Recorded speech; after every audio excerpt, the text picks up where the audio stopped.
de verdad.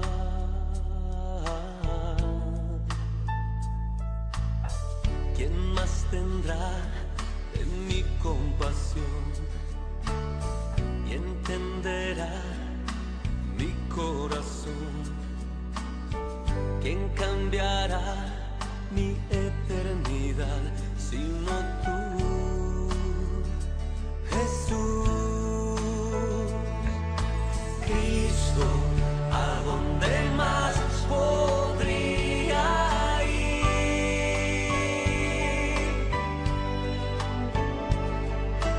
Cristo, ¿qué otro lugar puede existir?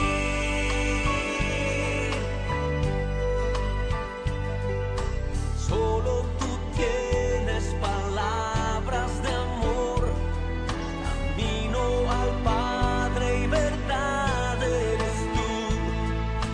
Cristo, ¿a dónde más podría ir?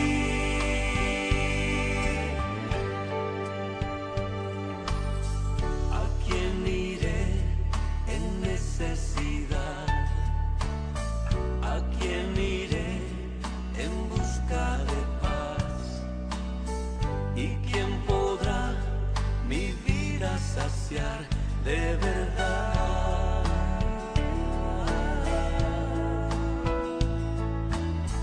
¿Quién más tendrá de mi compasión y entenderá mi corazón? ¿Quién cambiará mi eternidad sino tú, Jesús? Cristo, ¿a dónde más podría ir?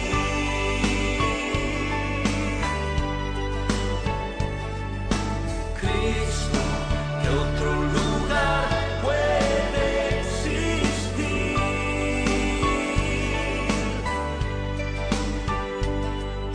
Solo tú tienes palabras de amor, camino al Padre y verdad eres tú. Cristo, ¿a dónde más podría ir?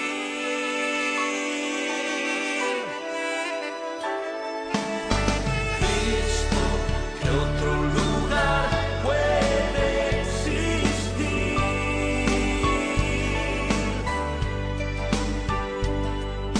Solo tú tienes palabras de amor, camino al Padre y verdad eres tú. Cristo, ¿a dónde más podría ir?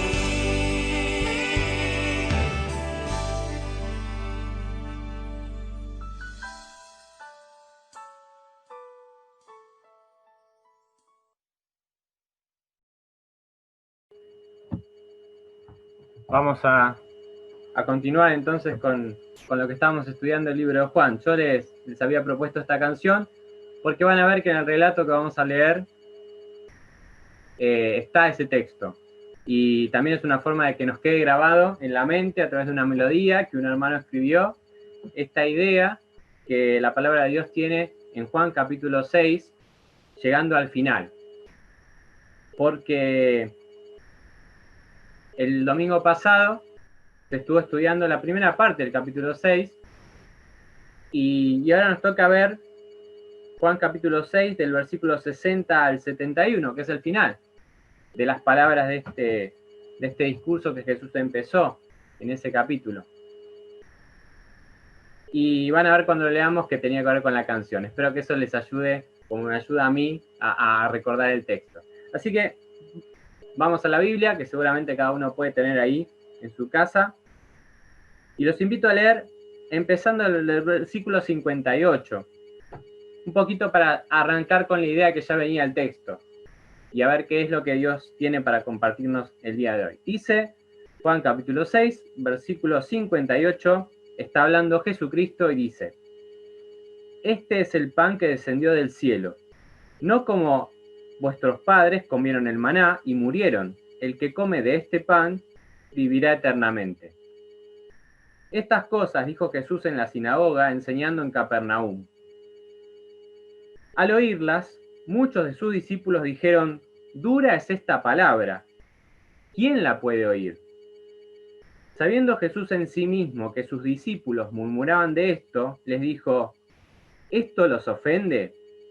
Pues qué si vieren al Hijo del Hombre subir a donde estaba primero. El Espíritu es el que da vida. La carne para nada aprovecha. Las palabras que yo les he hablado son espíritu y son vida. Pero hay algunos de ustedes que no creen, porque Jesús sabía desde el principio quiénes eran los que no creían y quién le había de entregar. Y dijo: por esto les he dicho que ninguno puede venir a mí si no le fuere dado del Padre.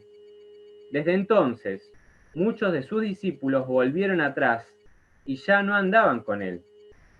Dijo entonces Jesús a los 12: ¿quieren acaso irse también ustedes? Le respondió Simón Pedro: Señor, ¿a quién iremos? Tú tienes palabras de vida eterna, y nosotros hemos creído y conocemos que tú eres el Cristo, el Hijo del Dios viviente. Jesús le respondió: ¿no los he escogido yo a ustedes los 12, y uno de ustedes es diablo? Hablaba de Judas Iscariote, hijo de Simón, porque este era el que le iba a entregar y era uno de los 12. Hasta ahí la palabra de Dios. Son poquitos versículos, pero tienen tanto contenido teológico y práctico que nos va a quedar tarea para seguir estudiando cada uno de nosotros. Yo tengo solamente 2 preguntas en las cuales concentrarme en este texto. Son 2 preguntas que Dios le hace a través de Jesucristo a 2 grupos distintos de personas. Veníamos del capítulo 6 en el cual Jesús le estaba hablando a la multitud que había presenciado los milagros, la multitud que lo estaba siguiendo, que se fue hasta la otra orilla del río porque lo estaba buscando. A esa multitud Jesús le estaba diciendo estas palabras de que él era el pan de vida y un montón de otras cuestiones que están en este capítulo, y de repente algo empieza a cambiar. Ya no había el mismo ánimo de seguir a Jesús. Algo empieza a cambiar porque las palabras de Jesús ya no eran las mismas, estaba confrontando a la gente de otra forma. Entonces empezó a haber cierto malestar que se manifiesta al final de este capítulo. Y de esta multitud a la cual le hablaba, entre el versículo 1 y el versículo 59, del 60 al 66, Jesús de repente se dirige a sus discípulos. No solo a los 12, a sus discípulos. O sea que de la multitud, a un grupo más reducido de personas, a sus discípulos, aquellos que lo seguían. Y eso está entre el 60 y el 66, pero después, de repente, deja a esos discípulos y le habla solamente a los 12. Por eso hay 2 preguntas, una para los discípulos en general y una para los apóstoles, para los 12 discípulos elegidos. La primera pregunta está al principio. Dice que hay cierto malestar. Y Jesús, sabiendo esta murmuración, y ahí un concepto teológico, ¿no? La omnisciencia de Jesucristo, porque no es que Jesús se hacía el desentendido, como que los veía murmurar y porque los vio murmurar, no, él sabía que estaban murmurando, incluso no solo de palabras, sino en sus corazones tenía estos pensamientos. Y con esa omnisciencia, Señor Jesucristo, entonces no espera que ellos le pregunten, y va al grupo de sus discípulos, sus seguidores, más de 12, y les dice: ¿esto los ofende? Claro, porque los discípulos estaban diciendo: esto es muy duro, y no estaban hablando del tono de voz, no estaban hablando de que Jesús les gritaba, no estaban hablando de que Jesús les hablaba maltratándolos, para nada. Es duro, ahí significa áspero, difícil de digerir, confrontativo, difícil de... duro es cuando alguien te dice palabras duras, no porque te esté gritando. Y bueno, entonces Jesucristo le dice: ¿esto los ofende? Otra traducción sería: ¿esto los escandaliza? Porque la palabra original es escándalo. Bien, esto los escandaliza. Lo que estoy diciendo, les escandaliza, les es un tropiezo en su vida, les es un estorbo en la forma en la que están viviendo, los escandaliza. Y después le dice: bueno, entonces, ¿qué va a pasar cuando vean al Hijo del Hombre subir de nuevo al cielo? Oh, le agregó cuestiones al escándalo, por así decirlo. Ahora, para respondernos esta pregunta, tenemos que saber qué es lo que los estaba escandalizando a la multitud. Y tenemos varias razones. Una de ellas es que Jesús todo en el capítulo 6 está diciendo que él era el pan de vida que debían comer. Dice, el que come mi carne tiene vida eterna. Claro, todos los judíos sabemos que tenían leyes muy estrictas sobre qué podían comer y qué no de carne. Y ya desde Génesis capítulo 9, cuando sale del arca Noé, Dios les había dicho, miren, ustedes hasta acá podían comer plantas y semillas y verdura, ahora pueden empezar a comer de todo lo que se mueva. De todo lo que se mueva pueden comer, pero no pueden comer carne con sangre. Entonces, claro, el judío sabía literalmente que había ciertos animales que no podía comer y otros que sí, y además no podía comer carne con sangre. Y ahora Jesús estaba diciendo que tenían que comer su carne, o sea, no solo comer carne, sino comer carne de persona, en un sentido literal, si vos entendés literalmente eso, ¿no? Y además le estaba diciendo que tenían que beber su sangre, o sea que tenían que tomar sangre. Claro, esto es un escándalo, literalmente un escándalo para un judío, porque le estaba hablando en términos literales, si fueran en términos literales, aclaro, de canibalismo y vampirismo. No puede ser. Entonces, esto ya de por sí es un escándalo cuando uno lo lee literalmente, y para un judío más. Pero además le estaba hablando de resurrección, porque decía, yo lo resucitaré en el día postrero, el que viene a mí, yo lo resucitaré. Y sabemos que entre los religiosos de la época, los fariseos y los saduceos, dos líneas de pensamiento que coexistían, los saduceos negaban la resurrección, a pesar de que Dios durante todo el Antiguo Testamento había hecho milagros de resurrección. Sin embargo, los saduceos negaban la resurrección en el día postrero, cuando el reino milenial se estableciera, cuando el reino del Mesías se estableciera. Entonces, la resurrección también era una palabra dura para ellos, era algo que los confrontaba. Y mucho más el hecho de que Jesús decía que él iba a volver al cielo, o sea que no solo venía del cielo, era Dios y ahora iba a volver al cielo. Todo este paquete de contenidos teológicos que rivalizaban con lo que ellos entendían de la ley, hacía que estas palabras fueran muy duras de aceptar. Pero para nosotros no es dura porque tenemos toda la Biblia completa y la entendemos, pero tenemos que ponernos en la mente de ese judío que le están diciendo que tiene que comer carne de Jesús, carne de un hombre. Bien, Jesús se encarga de aclarar que no estaba hablando en un sentido material, que en un sentido literal. Hoy nosotros tenemos una gran controversia en este mundo culturalmente abundado por la teología católico-apostólico-romana, que entiende esto literalmente. Pero Jesús, en este pasaje y en toda la Biblia, nos muestra que esto es una cuestión espiritual. Ya algo dijo el orador el domingo pasado, que Jesús no estaba pidiendo que comiéramos su carne, sino que nos apropiáramos de lo que él hizo, nos apropiáramos de su sacrificio, lo entendiéramos, lo asimiláramos y lo creyéramos. Bajo ningún punto de vista Dios querría que nosotros incurriéramos en eso. Ya de por sí, comer carne de persona involucra asesinato de persona y es homicidio. Por ende, eso rivaliza con la palabra de Dios. Fíjense el versículo 58. El versículo 58 dice...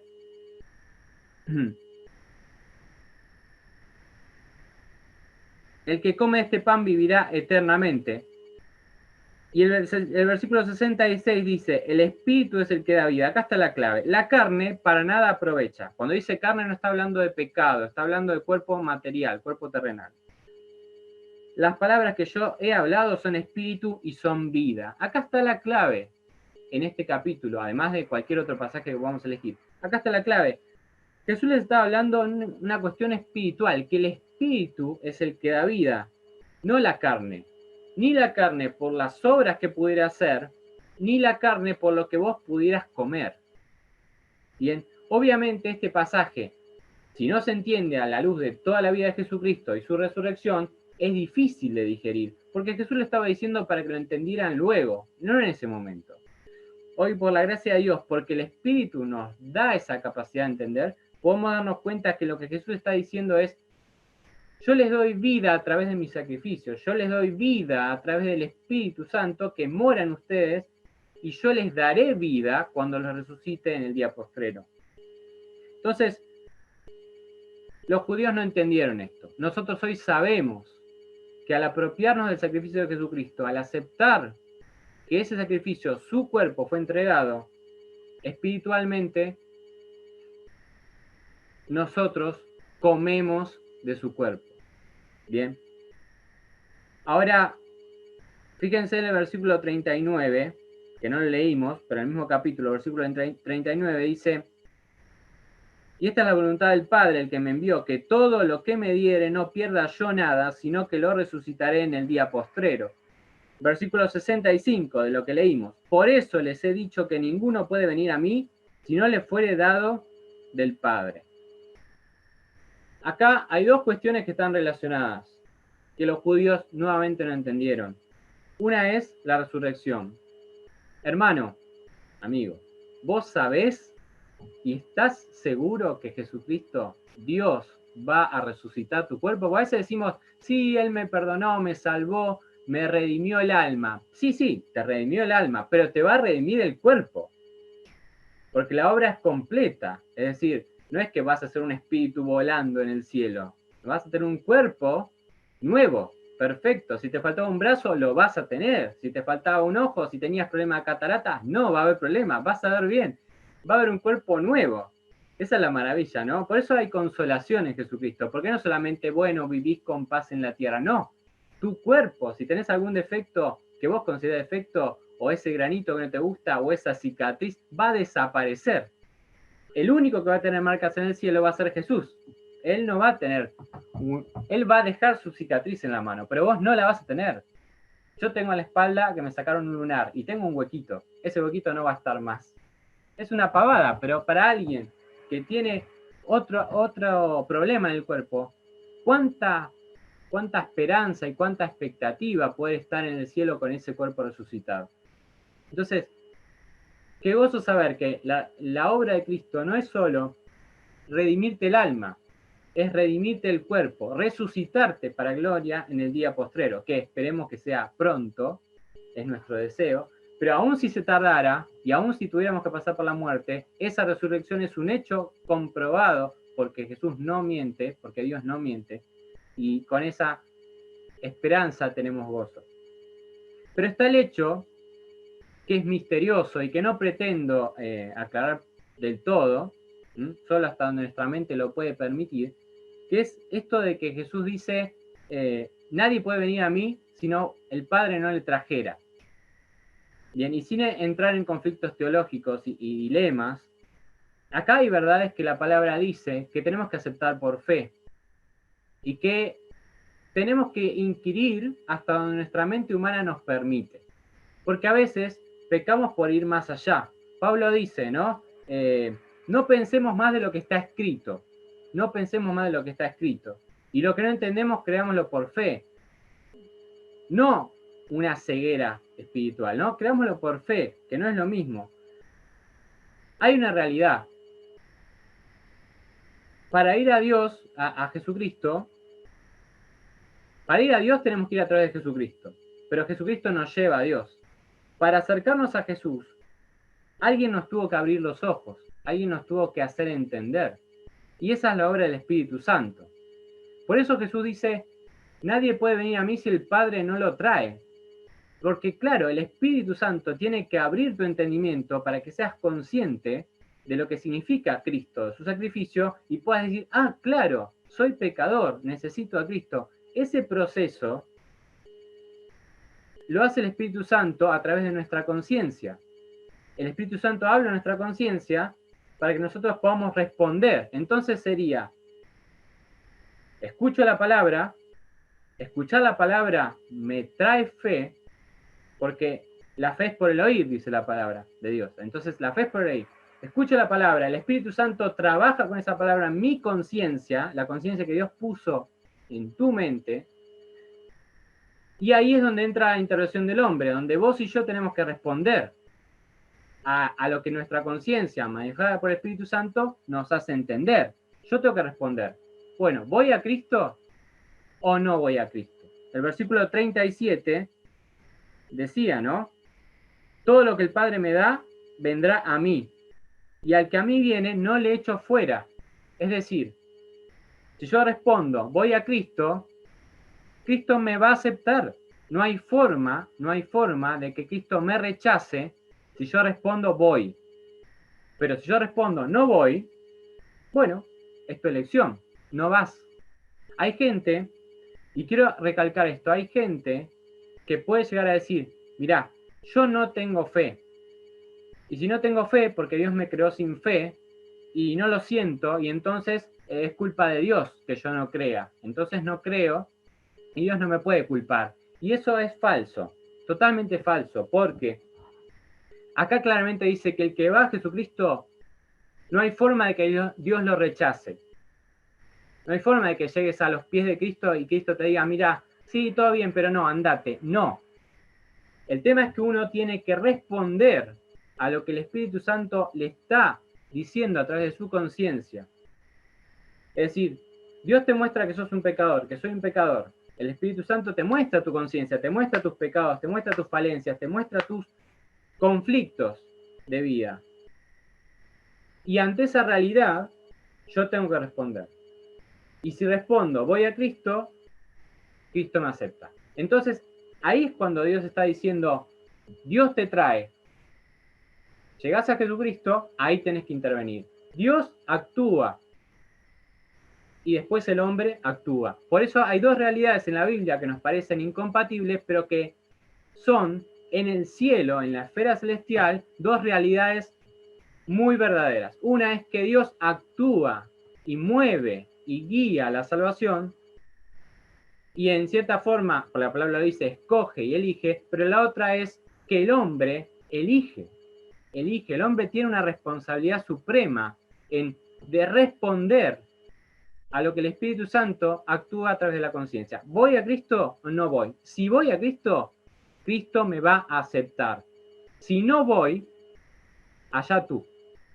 Es decir, Cristo no te puede aceptar porque decidiste no ir a conciencia.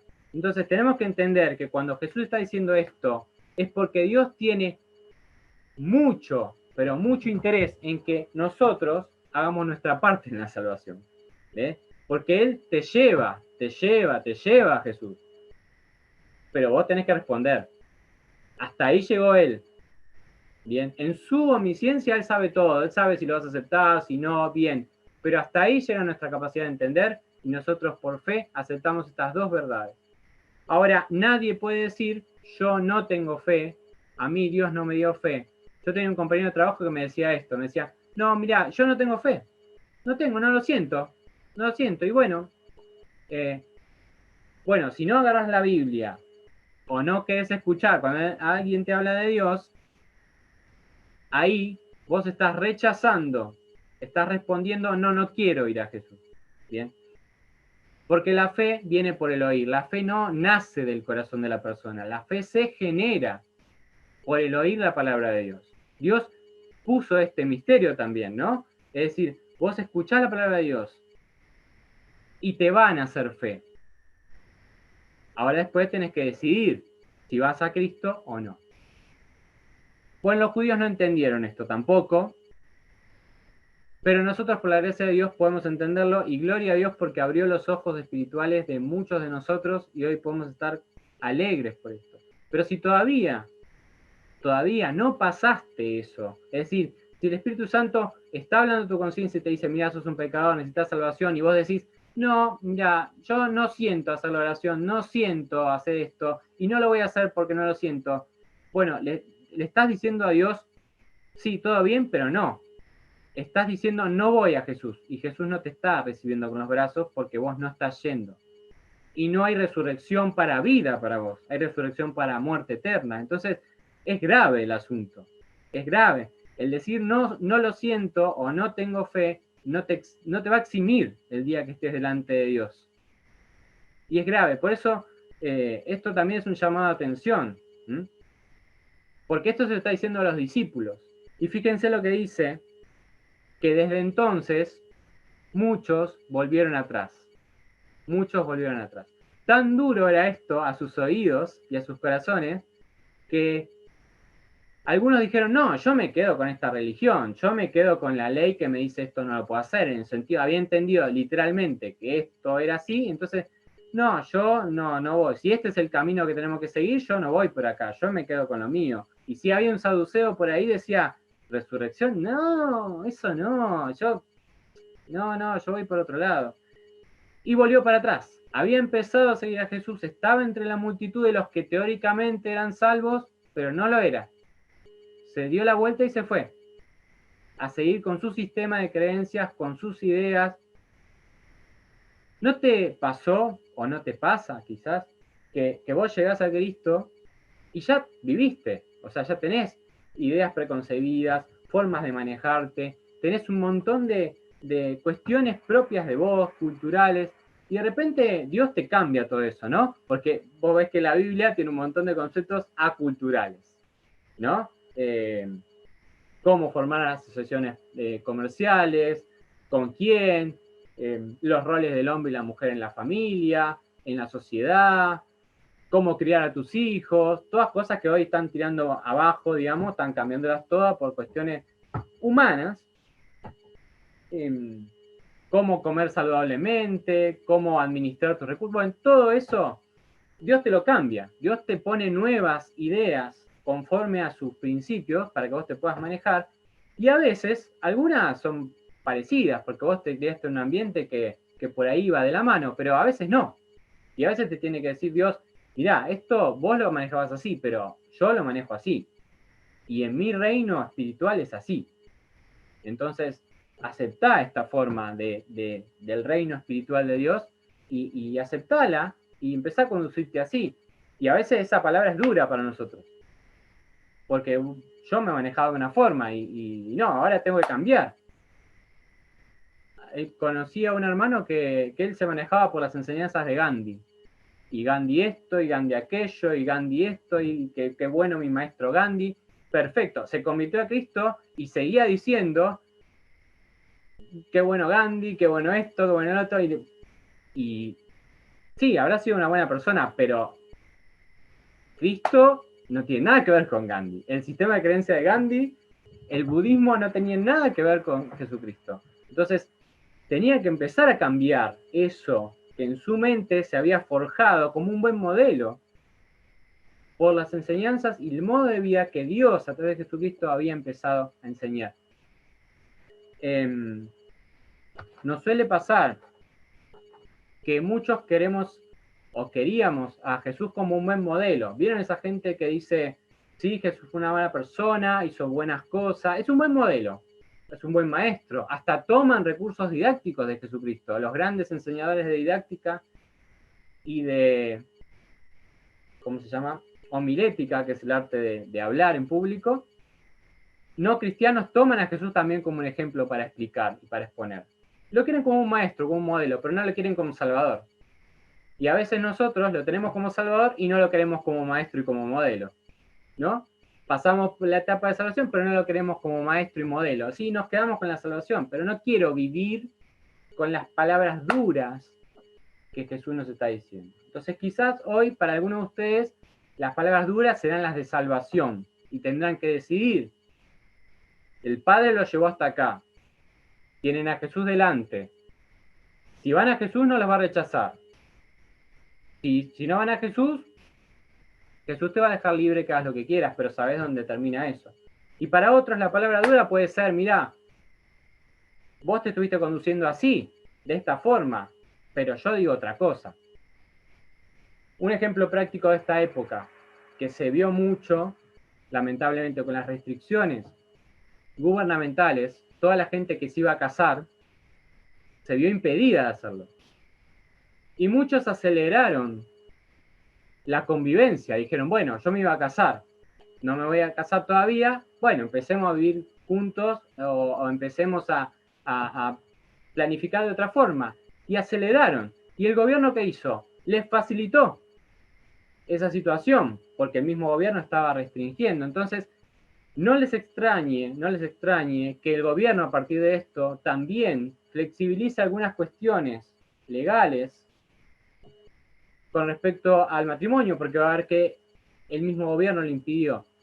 Todo esto porque la decadencia de la sociedad es así, ¿no? Entonces, ¿qué quiero decir con esto? La gente que se conducía de una forma siguió en su pensamiento.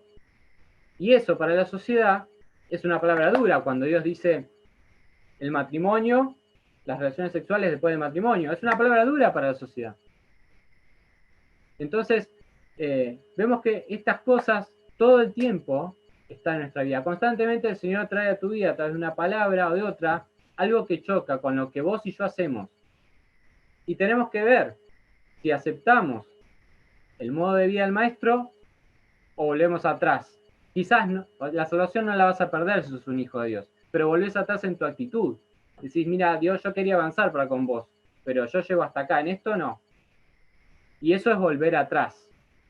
Eso es volver atrás. Quizás alguna vez la iglesia le dijo algo o escuchó en un mensaje algo que le resultó tan duro que dijo, no, yo acá no puedo estar, o yo acá no puedo seguir, o no, si la iglesia me va a estar constantemente marcando esto que yo decido hacer en contra de lo que Dios dice, y bueno, yo no puedo estar así. Pero no es la iglesia, es Dios a través de su palabra el que nos pone la prueba dura para confrontarnos. Y cómo nos cuesta humillarnos delante de Dios y decir, yo lo hacía así, pero Dios, si vos querés que lo haga de esta forma, lo voy a hacer, ayúdame, dame un corazón receptivo para poder cambiar eso. Y esa debería ser nuestra oración para no volver atrás, para que nuestra vida de cristiano sea avanzar. Ahora tenemos ese grupo de discípulos, muchos se volvieron atrás, quedaron algunos, y ahora de repente Dios le dice a través de Jesús a sus 12, le dice, bueno, ustedes ven, ¿no? Que estos se están yendo, que estos no quieren seguirme. Ahora imagínate los discípulos, ¿no? Desanimados, éramos un montón, había más de 5.000 personas comiendo pan, ahora vamos a tener la mega iglesia, vamos a hacer 10 reuniones por día, nos conectamos a Zoom, Skype, lo que sea, de repente se le van algunos, de repente se le van otros, dice, y ahora vamos a terminar siendo los 12, van a decir. Entonces Jesús sabía eso y les dice, bueno, ¿se quieren ir ustedes también? Como que se adelanta, ¿no? Porque ahí no sé si vio la cara de alguno, dijo, ¿se quieren ir ustedes también? Y ahí salta Pedro. Yo me imagino todos así mirándose y salta Pedro y dice, pero ¿y a quién vamos a ir? Solo tú tienes palabras de vida eterna, tú eres el Cristo, el Hijo del Dios viviente. Yo me lo imagino diciéndolo con firmeza.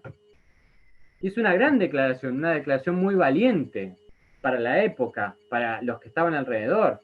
Y fue el primero que se animó a decirlo, la palabra lo relata, y lo relatan todos los evangelios. Los 4 evangelios mencionan esto, aunque los 3 evangelios, Mateo, Marcos y Lucas, lo mencionan en una situación que parece ser diferente. Quizás Pedro lo dijo más de una vez, porque fue la respuesta a otra pregunta. Jesús en uno de los otros evangelios les pregunta, ¿y ustedes quién dicen que soy? Y ahí Pedro dice, tú eres el Cristo, el Hijo del Dios viviente. Acá la pregunta es otra, quizás fueron situaciones distintas, quizás fueron la parte de la misma conversación, no importa, el hecho es que salta Pedro y lo dice. Pero fíjense que Pedro dice, nosotros sabemos, nosotros. Es como que él dice, habla por los que están al lado, le dice, nosotros, no solo yo, sino ellos también, ellos también. Es una decisión personal, ¿no? Él dijo, yo sé, pero ellos también saben. Hablemos de Pedro, él se decidió por Cristo. La decisión por Cristo es personal. Creo que eso lo sabemos y lo tenemos claro. No importa tus familiares, tus amigos, quizás tus amigos y familiares volvieron atrás. Y eso te desanimó. Y surgió en tu cabeza la pregunta, y bueno, ¿yo también me quiero volver atrás? ¿Quién no tiene amigos o familiares que alguna vez estuvieron en el camino de Cristo y de repente por una cosa o por la otra dijeron que no. Y eso te habrá desanimado y te habrá, uy, pero estaría haciendo lo correcto, está bien lo que hago, y ahí de repente vos dices, no, yo creo en Jesús como Salvador, Él es el Cristo, Él tiene palabra de vida eterna, yo voy por ahí, no importa lo que haga Él. Pero además de una decisión personal, fue una declaración en la cual Pedro incluyó a sus compañeros, y entre sus compañeros estaba Judas. Pedro estaba hablando por Judas, se estaba jugando por Judas, estaba diciendo, no, los 12 sabemos que esto es así. Él asumió que sus compañeros de ministerio estaban en la misma sintonía. Él asumió que todos, absolutamente todos, los 12, creían en Jesús como Salvador. El devenir de la historia nos dice que al final de su vida, Judas demostró que no. Y sin entrar en la cuestión teológica de si Judas era salvo o no, porque la escritura es clara que dice que era el hijo de perdición, así que podríamos intuir que no, porque en definitiva no se arrepintió, sino que se suicidó por remordimiento, que no es lo mismo que arrepentimiento. Lo llamativo de la situación es que Pedro pensaba que Judas estaba en la sintonía, y a veces te puede pasar a vos también, ¿no? En el pueblo de Dios decir, no, todos los que estamos acá somos hijos de Dios, todos. Y quizás no. Y quizás el devenir del tiempo diga que alguno de los que está entre nosotros no es hijo de Dios. Y pensó como Judas que era un hijo de Dios. Y tenía tanta apariencia de cristiano como Judas, que era un excelente servidor. Tan así que él tenía las finanzas del grupo de los apóstoles. Así que no, todos tenían confianza de que era un buen administrador. Pero qué lamentable sería encontrarnos en el cielo que alguno de los que pensamos que entre nosotros eran hijos de Dios no está. Claro, en el cielo no vas a llorar. En la nueva tierra y en el nuevo cielo no vas a llorar, porque Jesús va a eliminar la tristeza. Pero pensándolo honestamente va a ser triste pensar que alguien que estuvo a tu lado y que de su boca salieron palabras que aparentemente alababan a Dios y cantaba, en su corazón tenía la realidad de Judas. Entonces también es un llamado de atención para todos nosotros. A examinarnos nosotros, pero también velar entre nosotros. Si vemos que alguien podría no conocer a Cristo, charlemos, conversemos, porque siempre es una nueva oportunidad para que no nos pase lo que le pasó a Judas. Y tampoco lo que le pasó a Pedro, que después de un día para el otro dijo, pensábamos que Judas estaba entre nosotros, pero no era de nosotros. Bueno, tenemos que elegir a otro, no eligen a Matías. De repente se encuentra él con la realidad de que ya no eran 12, que eran 11, porque había uno que estaba, pero no era. Ahí Jesús es tremendo, ¿no? Una guadaña le pasa por la cabeza a uno de ellos, que no sabían quién era, porque dice, y uno de ustedes es diablo. Uno de ustedes es diablo. No se refiere a que era un demonio, sino la palabra diablo, ahí es diabolos, que simplemente significa acusador, falso acusador. El diablo es acusador, por eso Satanás es el diablo. Acusador significa la palabra. Un falso acusador, el que te acusa y encima con mentira, no te acusa con algo real. Y uno de ellos, uno de los 12, era acusador falso. No lo entendieron tampoco, porque no, obviamente ninguno sabía quién le iba a traicionar, pero acá en este texto 2 veces Jesús, otra vez su omnisciencia, demuestra que él ya sabía de antemano lo que iba a pasar. Aún así, a Judas lo trataba con mucho amor y cariño. Quizás entre nosotros pueda pasar eso, ¿no? Que vos digas, no, pero Dios me está dando bendiciones, y Dios me está cuidando, y Dios está en mi vida también, porque yo estoy con los hermanos y la paso bien, pero no es, pero recibe las bendiciones. Y pienses que por eso sos, pero no. Que Dios esté mostrando su amor y misericordia porque estás entre los que son, no significa que seas un hijo de Dios. Por eso esta mañana, y ya terminando, nos quedan estas dos preguntas. Una, ¿esto te ofende? ¿Hay algo que Dios te haya dicho que te ofende? Pues bien, tiempo en oración, aceptarlo por fe, estudiarlo y cambiar tus modelos por los modelos de Dios, si esto te escandaliza. Y si te querés ir, ¿querés dejar a aquel que tiene palabras de vida eterna? Yo te dejo la pregunta, que estos pensamientos nos sirvan esta mañana para reflexionar, para pensar que si todavía Jesús no es tu Salvador y vos vas, no te va a rechazar. Jesús dice, no lo echo fuera. Pero si no vas, no va a haber resurrección para vida eterna en el día postrero, va a haber resurrección para muerte eterna. Y te va a pasar como le pasó a Judas. Sin más para decir, esa es la reflexión que quiero compartirles y el resto va a ser personal, cada uno va a tener que meditar. Y estas dos preguntas, ¿cómo se responden en la vida de cada uno de nosotros? Espero haya sido de bendición y gracias por dejarme este tiempo para compartir con ustedes.